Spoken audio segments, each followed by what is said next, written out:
Bismillahirrahmanirrahim. Assalamualaikum warahmatullahi wabarakatuh. Alhamdulillahirrahmanirrahim. Kita sampai pada semester kedua ini dengan lanjutan mata kuliah di bidang teknologi farmasi, yaitu adalah teknologi sediaan liquid dan semi solid. Jika pada semester 1 sebelumnya kita mempelajari tentang pulvis dan pulveres, berarti itu sediaan serbuk ya. Nah, sekarang kita fokusnya adalah sediaan liquid atau sediaan cair dan semi solid atau setengah padat. Liquid nanti itu akan dibahas oleh Ibu sendiri pada dosen pertama ini, dan semi solid itu akan dibahas oleh Pak Wildan setelah UTS. Selamat sebelumnya kepada seluruh mahasiswa yang telah berhasil naik di semester kedua ini dengan ataupun tanpa ada penambahan SKS ya. Jadi untuk D3 karena sistemnya paket, mau tidak mau wajib mengambil paketan di setiap semesternya. Jadi usahakanlah agar bisa mendapatkan nilai yang memang sesuai dengan paketan yang akan diambil pada semester selanjutnya ya.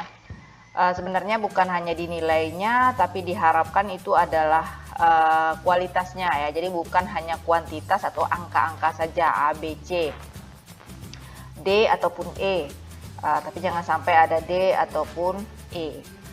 Diharapkan adalah apa yang sudah didapatkan di semester 1 sebelumnya, terutama kita itu adalah di farmaseutika dasar, di sediaan pulvis dan pulveres itu jangan sampai dilupakan, karena itu akan tetap dilanjutkan di semester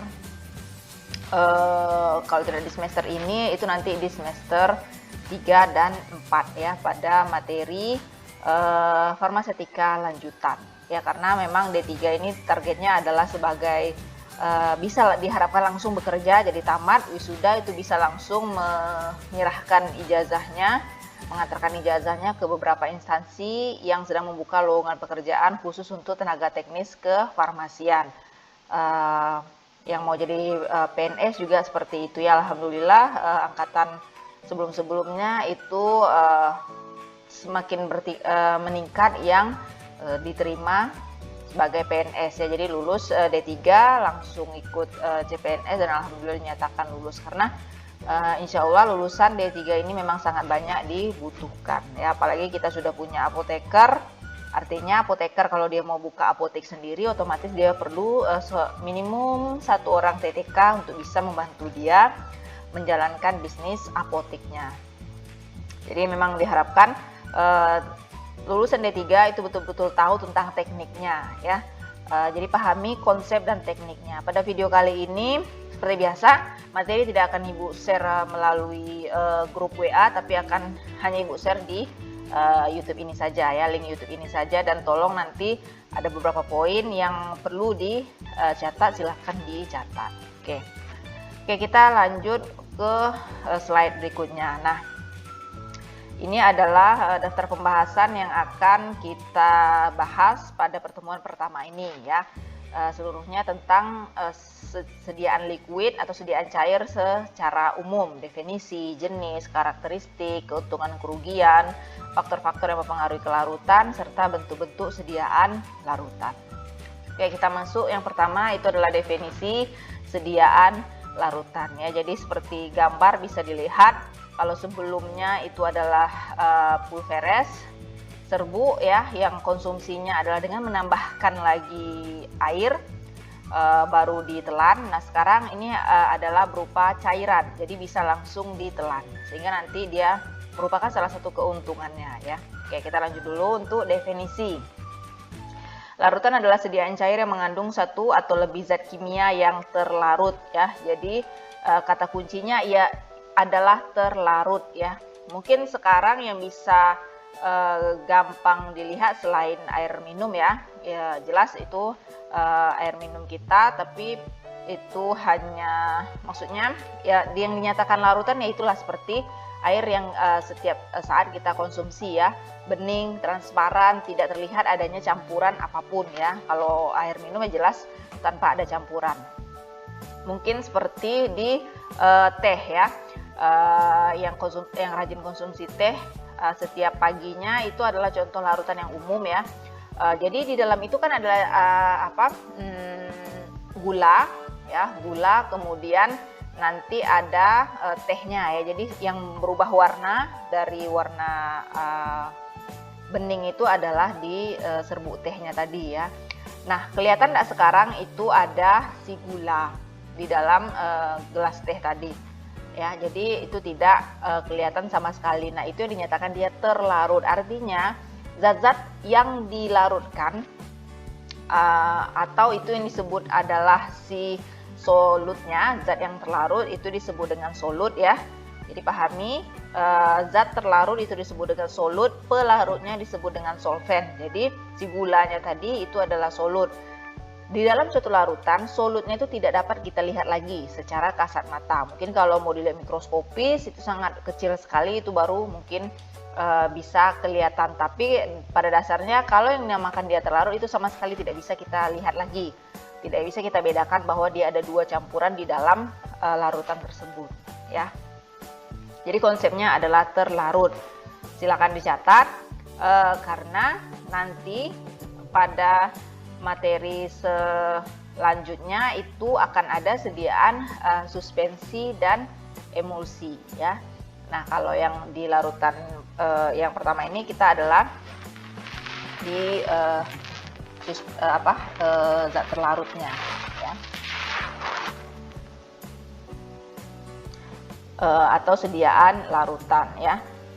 Contoh di sini adalah terdispersi secara molekuler. Terdispersi itu artinya tersebar ya, menyebar merata dalam bentuk molekul sehingga tidak dapat kita lihat lagi adanya dua campuran yang berbeda padahal di dalamnya itu ya. Jadi dia memang tercampur secara homogen, secara molekuler. Jadi tidak bisa dilihat lagi perbedaan fasenya tadi. Karena molekul-molekul dalam larutan terdispersi secara merata, maka penggunaan larutan sebagai bentuk sediaan umumnya memberikan jaminan keseragaman dosis dan memiliki ketelitian yang baik jika larutan diencerkan ataupun dicampurkan ya. Jadi memberikan jaminan keseragaman dosis. Jadi kalau kemarin bisa diingat kembali saat kita membuat pulveres, saat pembagiannya kalau tidak ditimbang satu persatu, kita kan bagi sama rata menurut penglihatan mata ya. Nah, itu kan masih ada kemungkinan pembagiannya tidak rata ya, karena kita hanya berdasarkan penglihatan mata kita, belum tentu berdasarkan penglihatan mata teman kita rata sama rata ya. Jadi kekurangan dari pulveres ya seperti itu tadi. Jadi keseragaman dosisnya masih dikhawatirkan masih besar perbedaan, tidak dia seragam. Nah, kalau untuk di larutan sudah terjamin dia akan lebih seragam karena jumlahnya nanti akan lebih teliti untuk pembagian dari si dosisnya tadi. Tapi tergantung nanti sama si yang akan mengkonsumsi, si pasiennya. Mungkin pernah juga mengkonsumsi gitu ya, takaran sendoknya kah atau ya tutup botol takarnya kah tadi yang akan mempengaruhi sama atau tidak dia setiap kali konsumsinya. Tapi untuk dari segi kadarnya itu sudah lebih seragam daripada yang di pulveres. Oke, ini jadi larutan itu terdiri dari pelarut, itu disebut dengan solvent, zat terlarut disebut dengan solut ya. Oke, nah jadi ini yang seperti Ibu sebutkan tadi, kita bahas sekarang itu adalah larutan. Jadi larutan ini adalah sistem homogen yang terdiri dari satu fasa. Nah, ini seperti contohnya tadi adalah gula dan air. Jika ditampurkan dia akan membentuk satu campuran homogen yang tidak bisa kita lihat lagi adanya partikel solutnya tadi gitu ya. Jadi dia akan menjadi satu campuran homogen yang disebut dengan satu fasa. Satu fasa yaitu kita tidak bisa bedakan lagi bahwa dia ada dua campuran di dalamnya. Nah, nanti beda di suspensi dan emulsi. Kalau suspensi dan emulsi itu sudah masuk ke dalam sistem dua fasa. Dia sistemnya heterogen ya. Kenapa? Karena terdiri dari dua campuran zat yang berbeda konsistensinya. Yang pertama itu adalah padat dan cair, di mana di sini padat sama dengan di larutan, dia kan padat dan cair juga nih. Tapi kalau jika di larutan hasilnya adalah homogen, dia tidak kelihatan lagi si padatnya. Nah, kalau di suspensi padatannya masih terlihat ya.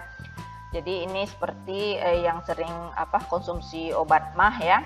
Nah, itu adalah suspensi yang umum. Sekarang beredar bahkan digunakan ya.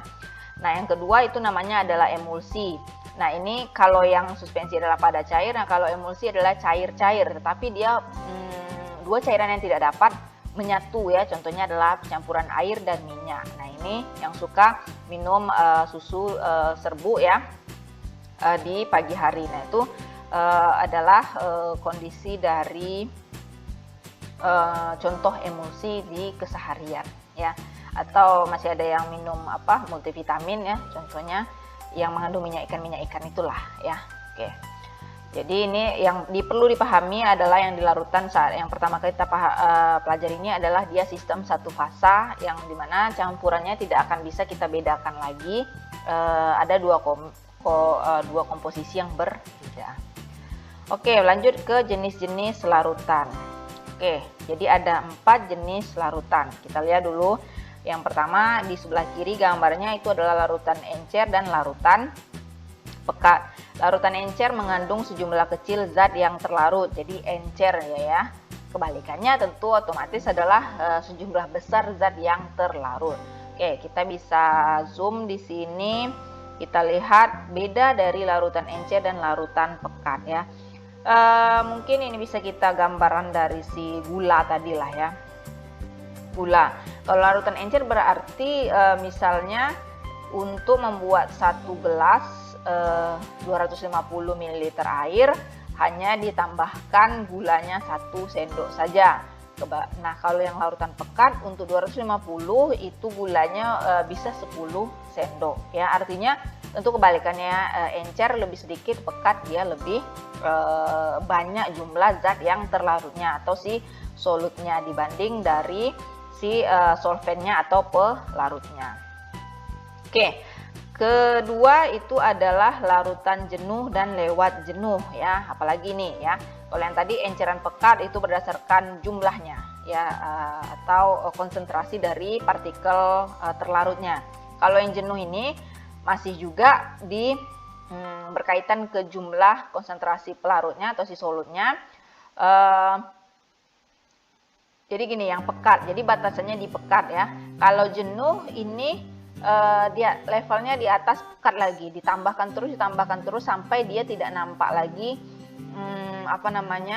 sudah tidak bisa dia terlarut lagi gitu intinya ya. Kalau pekat ini walaupun dia 10 sendok tadi gulanya, kalau diaduk dia masih bisa terlarut. Nah, kalau jenuh dia sudah full gitu ya.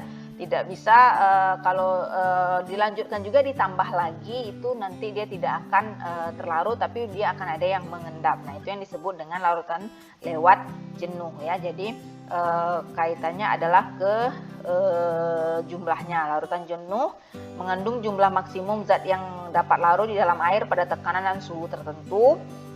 Selanjutnya adalah lewat jenuh, jumlah zat yang terlarut melebihi batas kelarutannya. Kalau dia sudah melebihi batas kelarutan, otomatis dia tidak akan larut. Nah, akan jadi seperti ini ya. Ini larutan belum jenuh, larutan yang biasa, anggap aja lah ini yang pekat ya kan. Nah, ditambahkan juga lagi beberapa sendoknya, otomatis dia akan semakin mekat dan sampai dia pas di batas jenuhnya gitu ya. Nah, yang terakhir dia adalah endapan lewat, maksudnya di sini adalah larutan lewat jenuh, artinya dia ya sudah tidak bisa larut lagi, ditambahkan juga otomatis dia akan mengendap ya. Kalau mau dianalogikan adalah kondisinya, tapi jangan sampai seperti itulah ya pendidikan di farmasi ini gitu ya. Mungkin di semester 1-2 itu masih larutan saja, larutan pekat, atau mungkin nanti sampai mau ke hampir di lewat jenuh gitu ya, atau larutan jenuh, tapi jangan sampai jenuh.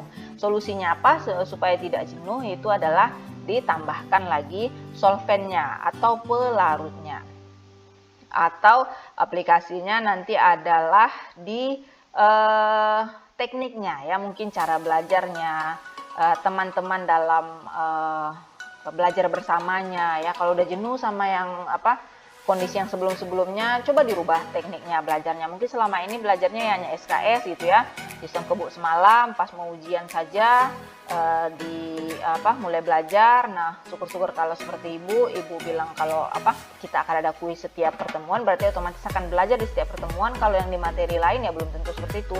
Ada mungkin yang akan tiba-tiba dia akan kuis dadakan lah, ibaratnya seperti itu ya. Jadi jangan sampai seperti itu. Jadi memang ikhlaskanlah untuk mau menjadwalkan belajarnya gitu ya. Jadi belajar itu bukan karena ada kondisi yang akan targetnya, misalnya ada jadwal gitu, jadi baru akan belajar. Jangan seperti itu, tapi diangsur gitu ya. Kalau lagi waktu luang, tugasnya mungkin juga seperti itu. Tugas terutama ya. Di semester 2 ini kita akan ada praktikum farmasi fisika. Nah, praktikum farmasi fisika ini agak berbeda konsepnya dengan yang di farmasetika ya. Itu ada di labor teknologi farmasi. Yang akan dikumpulkan itu adalah berupa laporan ya. Jadi kalau di resep itu hanya jurnalnya saja ya. Dikasih resep, selesai, dikumpul. Nah, kalau ini dibuat dulu praktikumnya, nanti baru pada praktikum yang selanjutnya kan baru dikumpulkan laporan. Dan laporan itu tentu jumlah halamannya lebih banyak lagi daripada jurnal resep. Kalau jurnal resep hanya 3 lembar saja, itu pun sudah ada format yang tinggal diisi-isi saja. Nah, kalau laporan itu lebih luas lagi, ibaratnya seperti akan menulis proposal penelitian, tapi sudah dengan hasilnya dan kesimpulan. Oke, hanya ingin memberikan gambaran saja analoginya seperti apa untuk persiapan pembelajaran selanjutnya ya. Oke, kita akan lanjut di materi selanjutnya, itu adalah tentang karakteristik sediaan larutan ya. Karakteristik atau sifat dari sediaan larutan ini ya. Kalau yang si serbuk otomatis dia berupa serbuk halus gitu ya, mudah larut dan segala macamnya. Nah, kalau yang di larutan itu adalah zat terlarut pasti larut sempurna di dalam pelarutnya. Silakan catat, larutan itu pasti larut. Larutan sistem satu fase ya, atau yang homogen tadi. Zatnya stabil baik pada suhu kamar dan pada suhu penyimpanan ya. Dia akan lebih stabil pada suhu kamar dan suhu penyimpanannya. Oke. Kemudian jernih ya, jernih ataupun dia transparan ya. Walaupun dia berwarna tapi masih tidak terlihat adanya partikel-partikel yang mengganggunya nanti ya. Tuh, kalau kita lihat di botolnya. Kemudian kalau dia larut otomatis tidak akan ada endapan ya. Jika dia terlarut otomatis dia tidak akan ada endapan.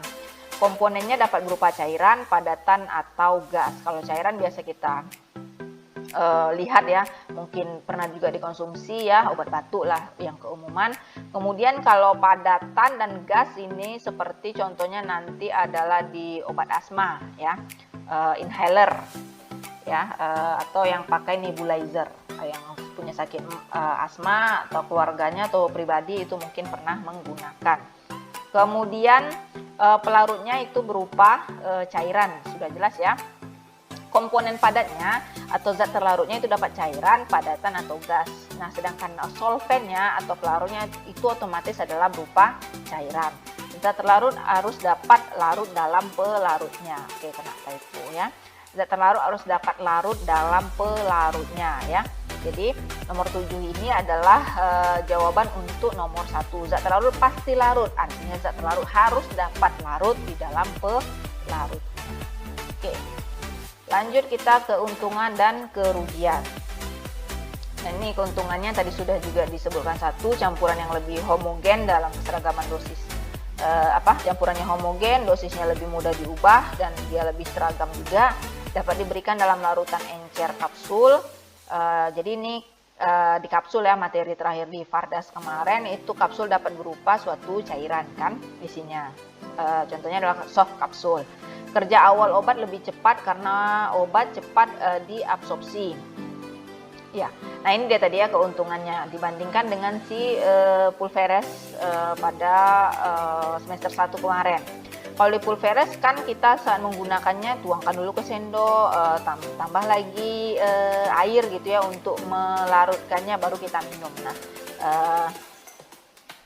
kalau si liquid ini atau zat cair ini, sediaan cair ini tentu lebih cepat dia diabsorpsi karena dia sudah bentuk cairan. Jadi tinggal dituangkan ke sendok takarnya langsung diminum. Dia langsung tercampur dengan cairan tubuh kita. Kalau yang tadi si pulveres itu masih dalam bentuk serbuk kan, masih adalah proses dia nanti akan melarutnya lagi ya. Nah, kalau yang di cairan ini atau sediaan larutan itu akan lebih cepat diabsorpsi. Jadi kan sediaan farmasi itu ada 4 ya, padat, cair, semi padat, dan gas ya. Nah, dari 4 bentuk sediaan ini yang mana yang lebih mudah diabsorpsi? Tentu jawabannya adalah yang cair. Kemudian yang padatnya tadi kalau yang di oral ya. Tapi kalau dibandingkan semuanya ini, kalau ada yang gas tentu jawabannya adalah yang gas ya. Tapi keumuman padat cair atau padat sama cair tentu adalah yang padat ya. Maksud ibu yang cair ini. Oke, mudah diberi pemanis, bau-bauan dan warna. Untuk pemakaian luar, bentuk larutannya mudah digunakan. Selain keuntungan tentu ada juga kerugiannya. Volume bentuk larutan lebih besar, ya. Jadi botolannya gitu, yang paling kecil itu yang bukan yang drop ya, tapi yang botol yang umum digunakan itu adalah 30 atau 60. Pengumumannya sekarang adalah 60 mili. Makanya yang paling besar itu ada sediaan obat mah juga, bisa sampai 220 ya, kalau ibu tidak salah. Terus ada obat yang tidak stabil dalam larutan. Nah, jadi kerugiannya ini, tidak semua zat aktif itu stabil ya di dalam air jika tercampur di dalam air. Jadi tidak semuanya juga bisa dibuat di larutan. Nanti bisa dialihkan ke suspensi.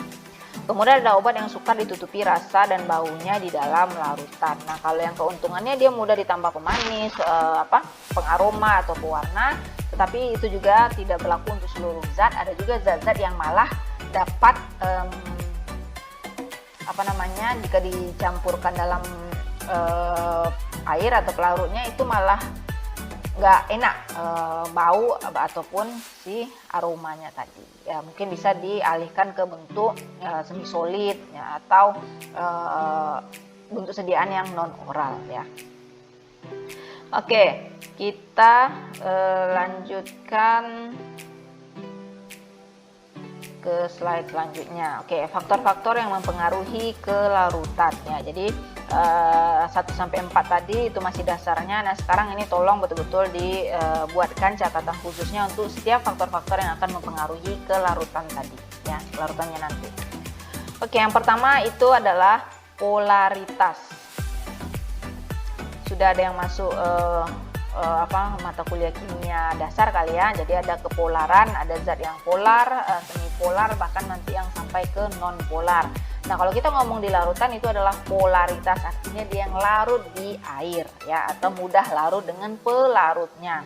Sehingga nanti akan ada istilah kelarutan suatu zat akan memenuhi aturan like dissolve like. Jadi suatu solut akan terlarut baik di dalam solvent yang dapat melarutkannya ya. Jadi solut yang polar akan larut dalam solvent yang polar, begitu juga solut yang non polar akan larut dalam solvent yang non polar ya. Contohnya di sini adalah garam-garam anorganik larut dalam air, ini yang polar. Alkaloid basa larut dalam kloroform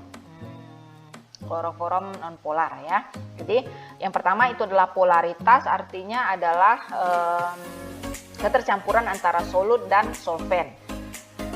Solut yang larut air akan larut dalam solvent yang larut dalam air, artinya dia sama jenis ya, ibaratnya seperti itu ya. Kalau tidak sama jenis dia tidak akan mau tercampur.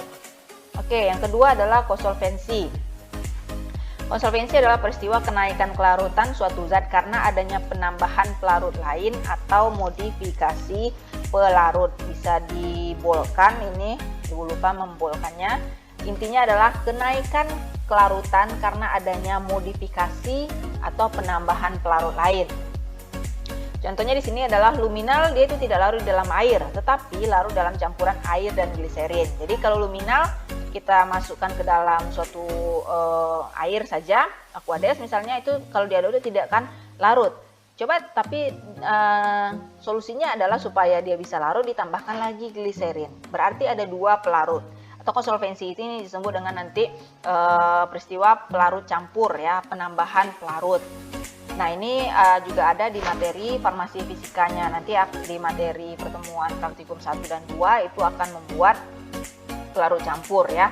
Jadi dilihat beberapa zat nanti akan dilarutkan di dalam air dan gliserin, atau apa nanti pelarut campur yang akan digunakan. Intinya jika umumnya yang disebut dengan solvent itu hanya air saja, sekarang dengan tidak bisa dilarut dengan si air saja, perlu adanya penambahan pelarut lainnya. Umumnya itu adalah si gliserin ataupun alkohol ya, atau etanol. Jadi konsolvensi adalah peristiwa kenaikan kelarutan karena adanya penambahan pelarut lain, atau artinya ada dua pelarut yang digunakan untuk bisa melarutkan dari si zat terlarutnya tadi atau solut. Oke, kita lanjut ke kelarutan sendiri ya. Jadi faktor yang mempengaruhi kelarutan ya otomatis itu adalah kelarutannya sendiri. Kelarutan zat organik yang digunakan dalam farmasi umumnya adalah yang pertama larut dalam air dan tidak larut di dalam air ya. Akan ada dua kondisi, nanti ini akan pada pertemuan selanjutnya itu tentang tabel kelarutan ya. Jadi pada praktikum akan ada satu tabel yang wajib dihafal dan diingat di dalam kepalanya tentang tabel kelarutan. Kaitannya adalah untuk mengetahui berapa mililiter air yang dapat digunakan agar bisa melarutkan si zat aktifnya tadi. Jadi ada keterkaitan dengan 1 gram zat itu akan larut dalam berapa mili. Nanti ada tabel tabel dengan jenjang kelarutannya, sangat mudah larut, larut, dan agak sukar larut dan selanjutnya. Itu akan kita bahas pada pertemuan selanjutnya. Oke, nah untuk kelarutan ini dia dipengaruhi oleh yang pertama ukuran partikel, masih sama seperti si pulveres kemarin ya. Ukuran partikel itu akan mempengaruhi dia mudah atau tidak dia larut, apalagi dia di dalam larutan cair ya, maksudnya sediaan cair. Kemudian suhu. Nah untuk proses melarutkan seperti kita buat teh kopi lah misalnya gitu kan, mana yang akan lebih mudah larut, pakai air biasa atau air panas, apalagi air yang baru mendidih itu akan lebih cepat larut dia dengan air yang dengan suhu yang tinggi. Dan yang ketiga dibantu dengan si pengadukannya. Semakin cepat dia diaduk tentu akan semakin cepat si partikel padatnya atau solutnya akan terlarut. Lanjut ke temperatur. Oke, kena typo lagi di sini, temperatur ya, suhu. Nah, tadi kan ada hal-hal yang mempengaruhi kelarutan, itu adalah si suhu. Zat padat umumnya bertambah larut bila suhunya dinaikkan. Zat tersebut bersifat endoterm karena pada proses kelarutannya membutuhkan panas ya. Jadi hal-hal yang dapat mempengaruhi kelarutan, polaritasnya, konsolvensinya, kemudian kelarutannya sendiri, dan kelarutan di sini ada tambahan nanti di temperatur ya. Nah, kemudian yang 5 dan 6 itu adalah salting out dan salting in ya. Jadi dua kondisi. Bedanya apa? Kalau salting out dia penurunan kelarutan, kalau salting in malah bertambahnya kelarutan. Bukan karena pelarut campur. Nah, kalau yang tadi konsolvensi kan karena ada tambahan pelarut lainnya. Kalau si salting out dan salting in ini karena adanya zat tambahan lagi gitu ya. Oke, kita lihat salting out adalah zat terlarut tertentu yang mempunyai kelarutan besar dibanding zat utamanya, akan menyebabkan penurunan kelarutan zat utama atau terbentuknya endapan karena adanya reaksi kimia. Peristiwa adanya zat terlarut tertentu yang mempunyai kelarutan besar dibanding zat utamanya. Zat terlarut tertentu yang lebih besar kelarutannya dibanding zat utamanya yang menyebabkan penurunan kelarutan dari zat utamanya. Jadi ada campuran dua zat gitu ya. Oke, contohnya mungkin di sini larutan minyak asiri di dalam air akan turun bila ke dalam air tersebut ditambahkan larutan NaCl jenuh ya, karena NaCl atau garam itu akan lebih mudah larut di dalam air. Nah, akan terganggulah kelarutan si minyak asiri ini karena adanya penambahan NaCl ya. Di sini kelarutan NaCl dalam air lebih besar dibandingkan kelarutan minyak asiri dalam air, maka minyak asiri akan memisah ya, jadi agak minder dia gitu ya, karena si NaCl lebih lebih cocok, lebih lebih punya koneksi yang lebih kuat misalnya seperti itu ya dengan si air daripada si minyak aslinya sendiri. Jadi semacam mundur teratur gitu ya, karena adanya orang ketiga yang lebih cocok dengan pasangan sebelumnya, yaitu adalah si air. Oke, mohon jangan baper ya, jadi ini adalah hanya sebagai analogi saja. Oke, lanjut kita ke salting in, berarti kebalikan dari salting out tadi. Nah, kalau ini dia malah lebih bertambah kelarutannya karena adanya penambahan dari suatu garam lainnya. Jadi ibaratnya masih dilanjutkan dengan yang tadi ya, analoginya ada dua sepasang, berarti kan ada sepasang itu yang akan lebih kuat lagi konektivitasnya, akan lebih baik lagi mungkin dengan adanya saling memberi semangat, misalnya seperti itu ya, motivasi, sehingga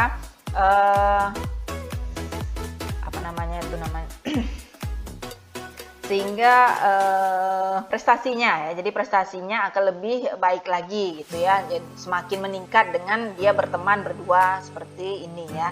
Karena yang satu ini dia punya energi positif yang terus saling menyemangati agar dua-duanya bisa.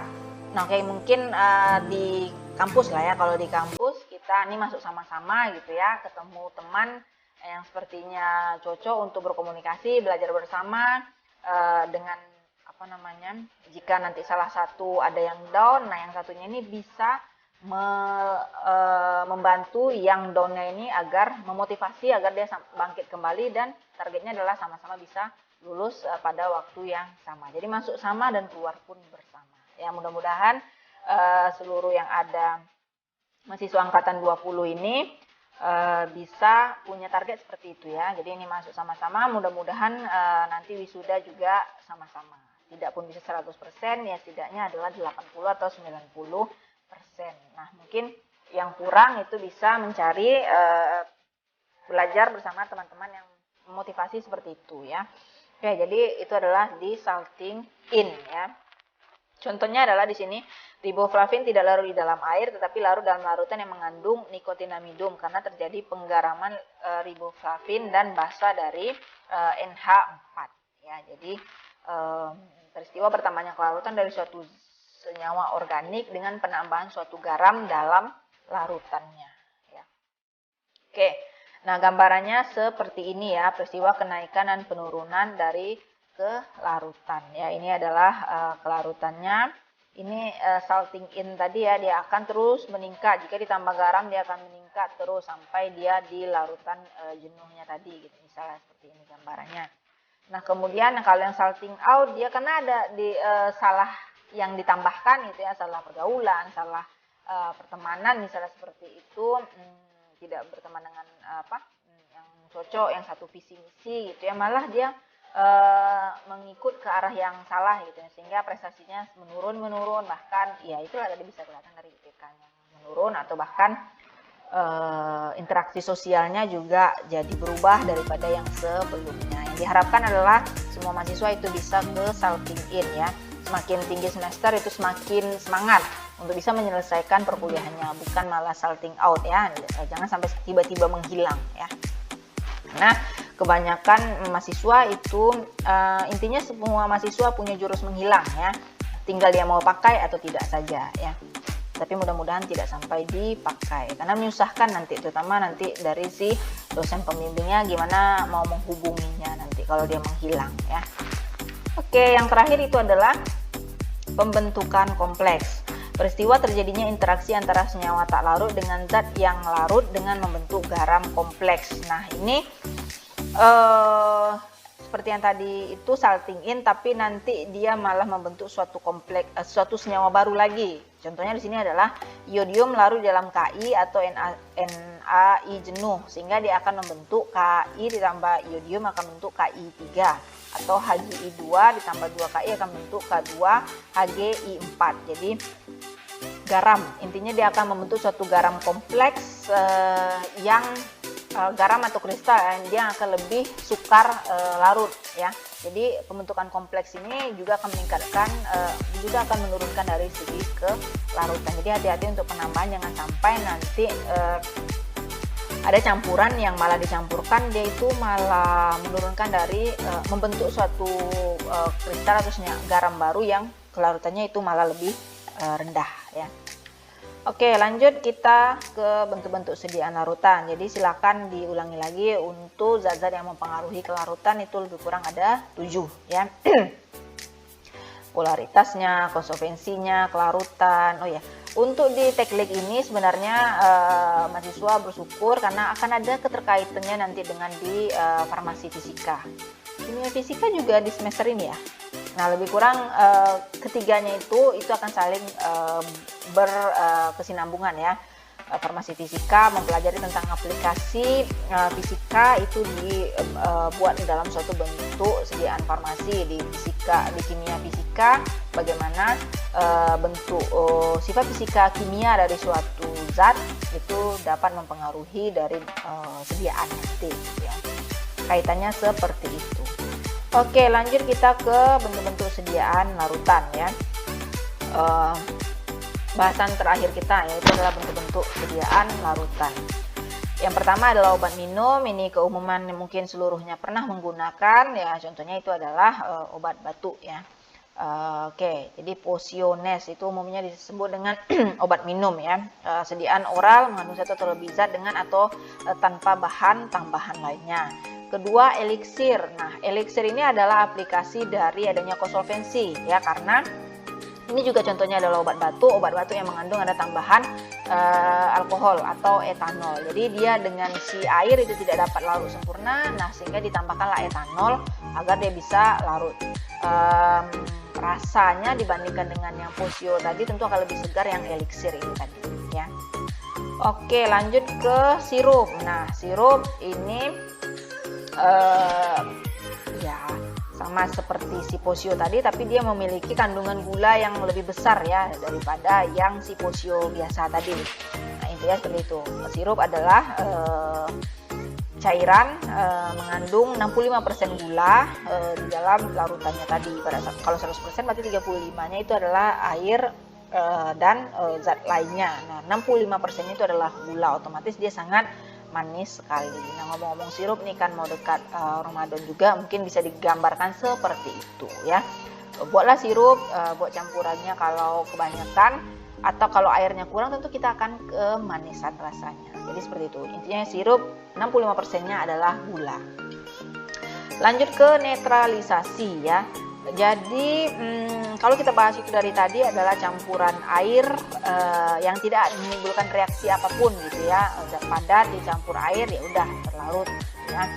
Nah, kalau kita bahas selanjutnya ini adalah netralisasi, saturasi ataupun effervescent. Ini sekarang konsepnya adalah, silakan dicatat, campuran antara asam dan basa yang akan menimbulkan gas di dalam air jika terlarut di dalam air, atau jika dilarutkan. Campuran asam dan basa yang akan menimbulkan gas dengan adanya air ya.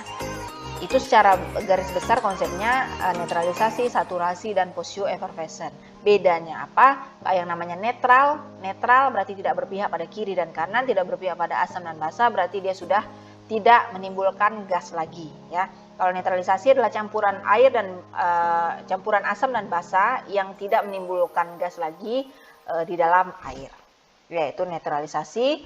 Nah, saturasi adalah campuran asam dan basa yang hanya meninggalkan setengah saja dari gas yang dihasilkannya. Ya, jadi saturasi, kalau netralisasi betul-betul hilang semua, tidak ada gas. Kalau saturasi, gasnya ditahan setengahnya. Jadi ada cara pembuatannya seperti ini. Konsep pembuatannya, basa dilarutkan di dalam 2/3 bagian air. Nah, ini adalah konsep umum ya. Nanti kita akan praktikum ini di saturasi ataupun nanti di effervescent. Mudah-mudahan bisa diaplikasikan pada saat praktikum offline ya. Cara melarutkannya, basa yang ditambah air lebih banyak daripada asam, karena asamnya akan menimbulkan gas nanti. Kemudian kalau sudah ada larutan asam dan larutan basa, siapa yang akan dicampurkan ke dalam siapa? Ibaratnya seperti itu ya. Misalnya basa itu gelas B, asam itu adalah gelas A. Yang mana yang akan apakah A masuk ke B atau B yang masuk ke A? Nah, jawabannya adalah A yang akan masuk ke dalam B. Jadi asam itu dimasukkan sedikit demi sedikit ke dalam bagian basa, karena asam kan sedikit tadi nih jumlahnya, hanya sepertiga airnya daripada yang si basa.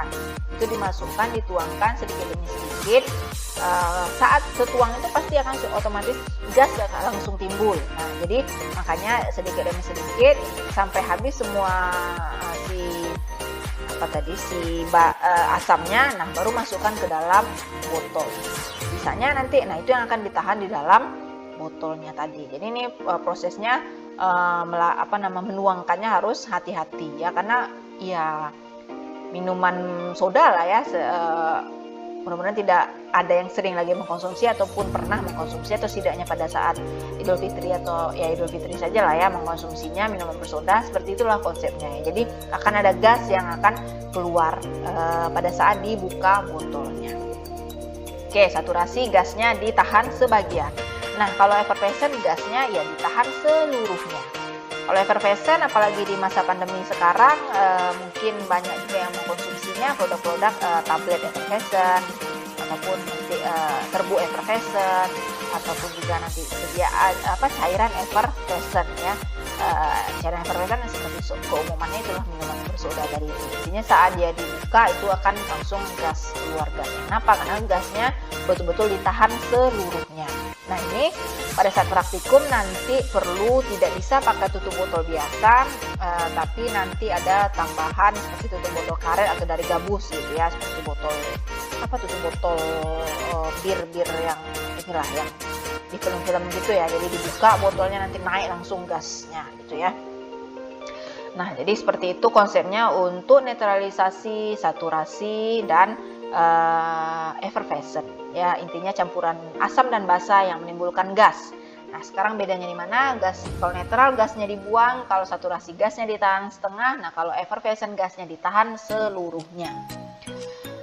Tujuannya apa sih adanya atau ada variasi timbulnya gas ini? Otomatis adalah lebih segar ya. Mungkin yang mengkonsumsi sekarang tablet effervescent itu kan lebih segar dikonsumsi, kemudian asamnya itu masih bisa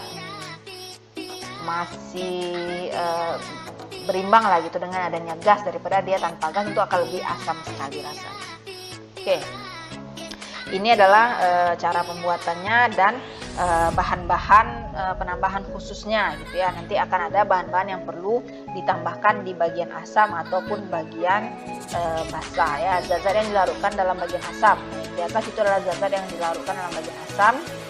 Zat netral dalam jumlah kecil, zat-zat mudah menguap, ekstrak dalam jumlah kecil ataupun sirup. Nanti kalau ada sirup simplex berarti dilarutkan di dalam asam. Kemudian zat-zat yang dilarutkan di dalam basa itu contohnya adalah garam dari asam yang suka larut, asam tartrat misalnya, atau amonium. Kemudian ini baru dilarutkan ke dalam basa ya. Oke, kita lanjut ke slide berikutnya. Nah, kita masuk ke bentuk sediaan yang lain lagi. Kalau yang tadi adalah dia pakai sendok atau botol takar saja. Nah, kalau ini itu adalah diteteskan. Nah, ini lebih ke bayi ya, bayi ataupun balita. Intinya adalah dia drop. Konsepnya sama saja seperti sirup biasanya, tetapi untuk aplikasinya kalau yang untuk dewasa dia pakai sendok takar ataupun botol takar. Nah, kalau untuk yang bayi itu pakai penetes. Jadi ada berarti dari segi yang pertama itu bedanya adalah dari segi alat takarnya. Kalau yang sirup Posio misalnya itu adalah menggunakan sendok takar yang ada volume 2,5 5 mili sampai 10 mili ya di sendok takarnya ataupun botol tutup botol takarnya. Nah, kalau di drop itu biasanya 0,2, 0,4, 0,8 mili. Artinya dosisnya lebih kecil daripada yang dewasa karena penggunaannya khususnya adalah untuk balita ya, atau anak-anak yang masih ya kecil lah umurnya gitu. Oke, itu sudah selesai tadi untuk ke yang oral. Sekarang kita akan di tidak cair, tetapi bukan untuk penggunaan oral ya. Yang pertama itu adalah kolirium, atau di sini adalah cuci mata ya, obat untuk cuci mata, bukan tetes mata tapi untuk cuci mata. Ada aplikator khusus juga pada si tutup botolnya ini ya. Jadi mungkin bisa kelihatan ini seukuran dari mata kita ya. Jadi ini cairannya diisi di sini, itu langsung didongakkan kepala untuk menahan si cairan tadi itu masuk ke dalam mata ya. Jadi ini aplikatornya, obat cuci mata ya, bukan tetes mata. Nah, ini akan dipraktikumkan nanti pada praktikum steril ya di semester 3. Untuk buat obat cuci mata, karena harus larutannya berupa larutan yang steril. Nah, praktikumnya, aplikasinya adalah di semester 3. Lanjut kita baru ini ke tetes mata. Kalau drop tadi itu tetesnya ke mulut, oral juga. Nah, kalau ini adalah yang ke mata. Jadi ada tetes mata dan tetes telinga dan juga tetes hidung. Intinya adalah aplikatornya itu berupa ada penetesnya gitu ya, ada penetesnya. Bedanya adalah di bagian mana saja yang akan diteteskan. Kalau mata, kemudian telinga. Mata sama telinga tentu beda untuk si pembawanya ya. Kalau telinga pembawanya adalah minyak, bukan air. Kalau air ya nyumbatlah masuk air ke telinga. Kalau si hidung itu ini bisa dengan cara menetes keluar dalam mengunggah hidung. Jadi ini ada pensuspensinya juga, air tapi dia bukan cair gitu ya, lebih kental daripada air biasa ya, tidak seperti yang untuk di mata. Nah, itu masuk ke steril ya. Nah, ini yang Ibu sebut tadi, si solutnya itu dapat berupa gas ataupun padat ya. Contohnya adalah inhalasi, obat-obat untuk asma ya. Mungkin ada yang bertanya, memang obat kalau yang ini gas ya, ini jelas gas. Mungkin keumuman juga penderita asma pasti akan mengantongi ini untuk jaga-jaga kondisinya. Tapi kalau yang tablet apakah kalau yang padat memang ada ya, bentuknya itu bulat warna ungu ya, bulat berwarna, bisa di googling aja nanti ya, inhalasi yang isinya itu serbuk padat ya. Oke, nah selanjutnya itu adalah gargarisma ya, gargarisma, obat kumur. Mungkin ada yang mengkonsumsi sampai sekarang. Nah, waktu di semester 1 juga ada salah satu contoh obat golongan bebas terbatas dengan logo berwarna biru adalah keumuman yang Ibu bagi contoh adalah obat kumur. Nah, ini tadi petunjuk pengenceran dan hanya untuk dikumur, tidak ditelan. B nomor 3 ya, hanya untuk awas obat keras, hanya untuk kumur tidak ditelan. Jadi obat kumur atau disebut dengan gargarisma itu termasuk dalam obat bebas terbatas ya, karena ada peraturan khusus yang akan disampaikan pada saat penggunaannya.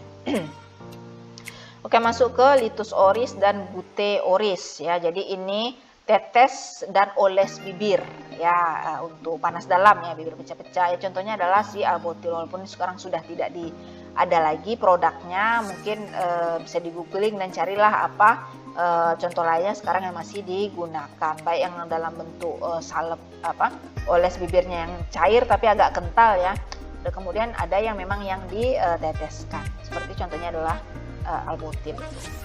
Oke, yang selanjutnya itu adalah ini untuk sediaan rektal, vaginal, edema ataupun dose. Dari namanya tentu penggunaannya adalah melalui rektal, vaginal ya, yang nanti ada caranya ada itu disemprotkan ya ke dalam bagian rektal ataupun vaginal. Itu biasanya untuk bisa antiseptik atau mungkin yang intinya ini beda sama suppositoria ya. Nanti kita di semester 4 itu akan belajar tentang suppositoria yang spesifik, tapi dia berbentuk padat yang dapat melarut atau mencair dengan adanya suhu tubuh. Nah, kalau ini adalah cairan yang dimasukkan. Tapi obat untuk susah BAB Bu rasa iklannya itu ada ya. Nah, intinya berupa cairan yang dimasukkan ya ke dalam rektal ataupun vaginal. Umumnya ini adalah untuk obat konstipasi ya. Nah, jadi berupa cairan. Mungkin ada yang menggunakannya selain yang di suppositoria yang padat yang dapat melarut gitu ya. Ada juga yang cairnya. Oke, kemudian ada yang topikal. Nah, ini topikal atau disebut dengan epitema atau obat kompres ya. Cairan yang dipakai untuk mendatangkan rasa dingin pada tempat yang sakit dan panas karena radang atau berdasarkan bukan kompres demam ya, tapi adalah untuk mengurangi bengkak karena peradangan. Contohnya ini adalah Rivanol, Ibu rasa masih ada ya kalau untuk yang Rivanol ini. Intinya dia dipakai pembalut lagi ya, atau kasanya itu perban itu ditempelkan di bagian yang bengkak tadi ya, sehingga targetnya adalah bisa mengurangi bengkak yang terjadi. Oke, nah sudah selesai berarti seluruh materinya ini secara garis besar saja keumumannya, tapi nanti kita akan lanjutkan spesifiknya. Jadi dari seluruh bentuknya ini konsepnya itu adalah dia terlarut ya, berupa larutan sistem fasa, satu fasa homogen padat yang terlarut di dalam pelarutnya ataupun gas yang terlarut dalam pelarutnya ya.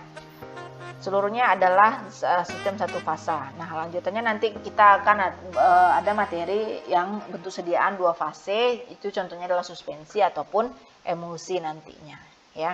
Oke, mungkin sekian dulu dari Ibu, silakan dibaca dan didengarkan kembali untuk seluruh materinya tadi, dan dilihat lagi catatan-catatan yang telah dibuat untuk memahami apa saja kisi-kisi atau konsep-konsepnya gitu ya. Jadi tidak perlu dihafal seluruhnya, tapi tahu aja konsepnya gitu ya. Polaritas itu apa maknanya, tidak perlu lagi dibaca, dihafal ke 4 baris ini. Intinya polaritas adalah kelarutan suatu zat sejenis gitu ya. Yang polar dia akan larut di dalam polar, non polar dia akan larut di dalam yang non polar juga ya. Konsolvensi itu adanya kenaikan kelarutan karena adanya penambahan pelarut lain atau modifikasi pelarut ya.